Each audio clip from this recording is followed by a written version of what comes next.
when you read the Govinda Lilamrita especially, and especially there, and enter deep into the exchanges and dialogues, there's so much catty, there's so between the girls, because we're also going to be in that bhav and that form and that mood and that prakriti bhav and everything that goes with being a female, and a lot of the things that go to be with being a female human being also go to be a female gopi, the cattiness and the jealousy and the anger and the envy, all those beautiful feelings that we really don't like so much, but they have us deeply in their grip in this world. When we go there, we'll also have those things in us, envy and greed and jealousy and anger, greed, and we'll have lust, anger, and greed and envy.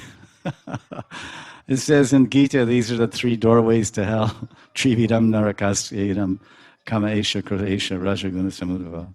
Lust, anger, and greed, if we don't control these things and become cheto darpana marjanam, purify our consciousness and become transparent.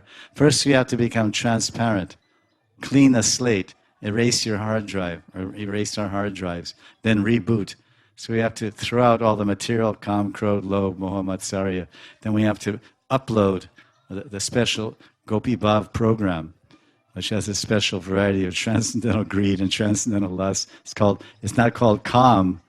Kam means desire and lust. It's called aprakrita. Aprakrita kam means transcendental.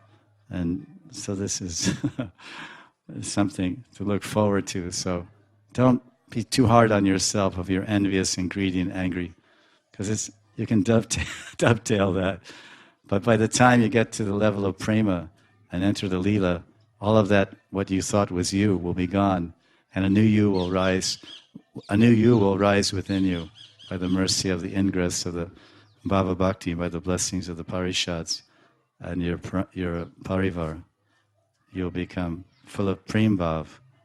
There's always, as you know, there's always the good form of one thing and the bad form. A knife is good if it's used to cut out cancer. A knife is bad if it's used to kill someone.